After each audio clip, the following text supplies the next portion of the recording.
মহাকাশে শোনা গেল ফেরেশতাদের শব্দ। নিজেদের অজান্তেই নাসা বিজ্ঞানীরা রেকর্ড করল ফেরেশতাদের জিকিরের ধ্বনি। 1400 বছর আগে মহানবী সাল্লাল্লাহু আলাইহি ওয়াসাল্লাম বলেছিলেন, আকাশের প্রতিটি অংশে ফেরেশতারা সিজদায় লিপ্ত এবং আল্লাহর জিকিরে ব্যস্ত। তাহলে কি এবার সেই সত্যের প্রমাণ পেল বিজ্ঞানীরা? প্রিয় দর্শক, আপনি যদি রাসূলের বাণীকে বিশ্বাস করেন অবশ্যই আলহামদুলিল্লাহ কমেন্ট করবেন এবং ভিডিওটি শেয়ার করে সকলকে ইসলামের সত্যতা জানার সুযোগ করে দিবেন। মহাকাশ নাকি সম্পূর্ণ নিঃশব্দ, এটাই এতদিন বিজ্ঞানীদের ধারণা ছিল, কিন্তু নাসার গবেষণায় উঠে এসেছে এক বিস্ময়কর তথ্য। মহাশূন্য থেকে ভেসে আসা এক রহস্যময় ধ্বনি রেকর্ড করেছে নাসা, যা শুনে গবেষকরা অবাক। তাদের মতে এটি যেন কোটি কোটি মানুষের একসঙ্গে কোনো মন্ত্র বা সঙ্গীত গাওয়ার মতো শোনাচ্ছে। কিন্তু প্রশ্ন হচ্ছে, এই শব্দ কি সত্যিই শুধু বৈজ্ঞানিক কম্পন নাকি ফেরেশতাদের জিকিরের ধ্বনি? রাসূলুল্লাহ সাল্লাল্লাহু আলাইহি ওয়াসাল্লামের বাণীর সাথে আজকে নাসার বিজ্ঞানীরা যে সত্য প্রমাণ পেয়েছে তা নিয়েই থাকবে আজকের বিস্তারিত।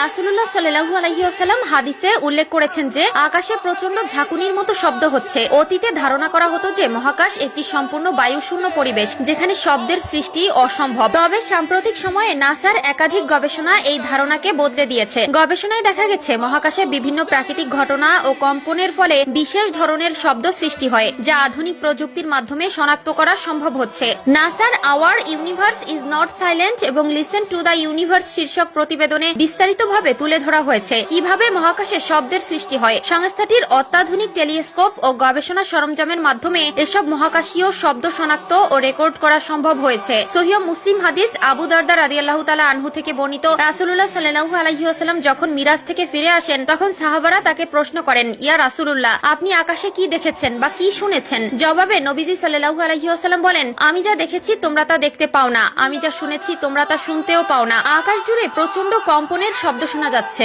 আর এর পেছনে রয়েছে এক গভীর রহস্য। আকাশের প্রতিটি অংশে এমনকি 4 আঙ্গুল পরিমাণ জায়গাও খালি নেই, সেখানে ফেরেশতারা সিজদায় লিপ্ত এবং তারা নিরবচ্ছিন্নভাবে আল্লাহর জিকিরে মশগুল। গবেষকদের মতে মহাকাশে ছড়িয়ে থাকা বিভিন্ন কণা বা নক্ষত্রের বিকিরণের ফলে কম্পন বা ভাইব্রেশনের সৃষ্টি হয়, যা থেকেই এসব শব্দের উৎপত্তি ঘটে। মূলত এসব শব্দ ইলেকট্রোম্যাগনেটিক তরঙ্গ হিসেবে থাকে, যা পরবর্তী সময়ে শব্দ তরঙ্গে রূপান্তরিত করা হয়। লক্ষ্য করলে দেখা যাবে 1400 বছর আগেই রাসূলুল্লাহ সাল্লাল্লাহু আলাইহি ওয়াসাল্লাম উল্লেখ করেছিলেন যে আকাশে কাঁপুনির মতো শব্দ হয়। নাসা বর্তমানে বলছে এই শব্দগুলি কাঁপুনির কারণে সৃষ্টি হয়। এমনকি গবেষণার সাথে যুক্ত একজন বিজ্ঞানী মন্তব্য করেছেন যে এই শব্দগুলো শুনে তার মনে হয়েছে যে একত্রে বিলিয়ন বিলিয়ন মানুষ গ্রেগরিয়ান চ্যাট গাইছে। গ্রেগরিয়ান চ্যাট হলো খ্রিস্টানদের এক ধরনের ধর্মীয় সঙ্গীত, যা একসঙ্গে গাওয়া হয়। তবে 1400 বছর আগে মহানবী সাল্লাল্লাহু আলাইহি ওয়াসাল্লাম বলেছেন যে আকাশে ফেরেশতারা একত্রে আল্লাহর জিকির করছেন। নাসা মহাকাশে যে শব্দ আবিষ্কার করেছে তার পেছনে বিভিন্ন বৈজ্ঞানিক ব্যাখ্যা রয়েছে, যেমন নক্ষত্রের চৌম্বক ক্ষেত্র বা প্রাচীন মহাবিশ্বের বিস্ফোরণ। তবে